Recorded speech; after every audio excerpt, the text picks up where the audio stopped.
Soalnya kalau diamati di lerengnya kaldera Ijen itu bentukan lereng-lerengnya dia bergelombang. Nah itu semuanya adalah endapan letusan yang kita jumpai tadi di Tapen ya. Nah sekarang posisi kita ada di mana? Di bagian barat lautnya. Nah kalau tadi kita dari laut dalam ada lava bantal, ini sekarang kita sudah mulai naik lagi, lebih dangkal lagi, melihat batuan yang lain. Nah batuan-batuan tadi ternyata masuk ke dalam di bawah kaldera Ijen. Kalau dari sini lebih kelihatan ya. Jadi di sini kita melihat batu yang berbeda, nanti akan dijelaskan oleh Mas Abdillah. Warnanya berbeda, teksturnya berbeda, nanti penjelasannya sepertinya berbeda. Dangkal. Makin dangkal kan? Nah, berarti cocok kita menemukan endapan laut lebih dangkal daripada yang lava bantal tadi. Sehingga kita bisa menemukan batuan yang sangat berbeda dengan yang barusan kita amati.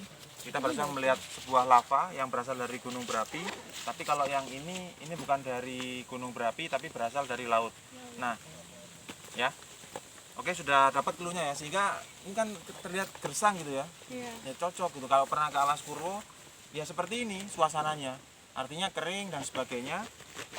Sangat related dengan ini. Nah, sehingga ini sangat tepat bahwa kita sekarang berada di endapan laut yang cukup dangkal.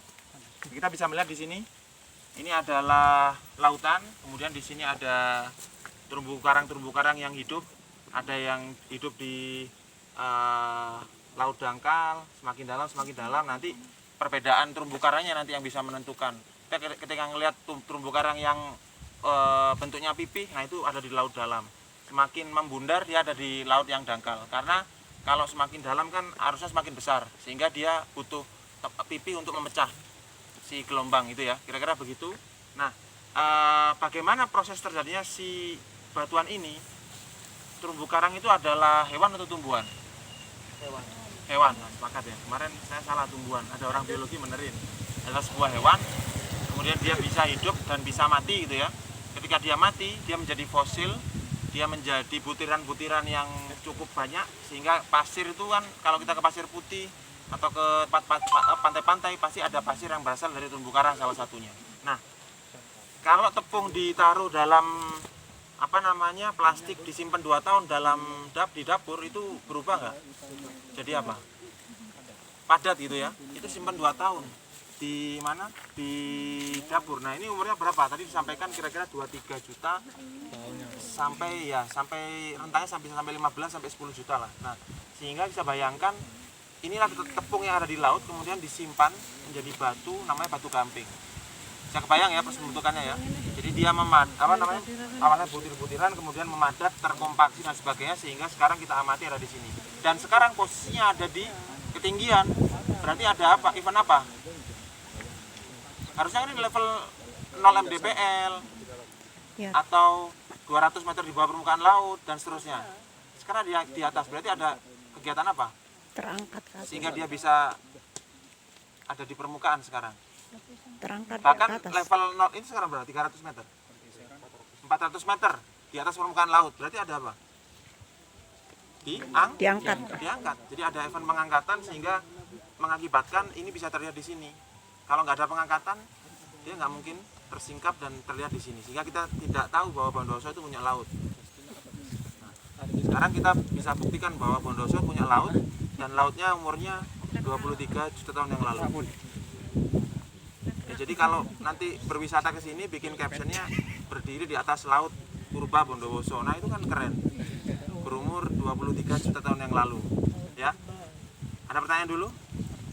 Nah, ini tadi kita harusnya bawa ACL. Nah, nanti saran saya nanti dibawa ke Soon Solor, nanti kita buktikan apakah ini batu gamping atau enggak. Nanti deteksi HCl, dia akan bereaksi. Nanti Mas Wahid beli ya di toko bangunan ini, Mas Wahid. Oh iya, Mas. Nanti kita beli. Lanjut Pak. Apa ini, Pak? Belajar tentang geologi. Tidak ada apa-apa. Iya. Lanjut Pak. Iya. Ya, jadi nanti kita bawa sampel ini ke Soon Solor untuk kita membuktikan bahwa lantai kita itu dari batu gamping, sehingga nanti berakibat terhadap letusan Ijen purba di masa lampau. Ada pertanyaan dulu? Tanya Mas Badil. Siap? misalkan ini adalah laut purba ya, apakah ada sisa-sisa yang membuktikan semacam hewan laut, terumbu karang, Ya. entah apa moluska apa istilahnya ya? Ya, Apakah ada gitu? nah ini posisinya relatif agak dalam ya, makanya kita belum menemukan fosil-fosil itu. Tapi kalau misalkan ini disayat di bawah mikroskop, pasti ada fosil-fosil foraminifera dan sebagainya. Nah itu kita bisa lihat nanti di mikroskop. Nah, Ya jadi kalau dari gambar ini kan bisa kita lihat ya Mas Wahid ya. Jadi lautnya ternyata itu macam-macam, ada yang dangkal, ada yang dalam seperti ini. Nah posisi kita sekarang ada yang di slope di sini. Nah tadi menyambung tadi Mas Sofyan sudah menginformasikan di Pacalan ada gua. Nah itu ada di atas posisi. Jadi kalau mau jalan-jalan lagi, nah sebenarnya kemarin mau saya ajak ke sana, tapi kayaknya jalannya lumayan. Terus waktu kita terbatas gitu ya. Mungkin next time kita akan ke sana. Nah kita bisa jalan ke arah timur, itu semakin dangkal dia. Sini lu bisa. ini cukup dalam. Nah, tapi sebenarnya kalau tadi benar pakai loop mungkin bisa kelihatan. Nanti kita akan coba lihat dalam di sini ya. Seperti itu kira-kira. Tapi yang jelas ini kita bawa sampelnya, nanti kita tes hasil di Sound Solor. Kalau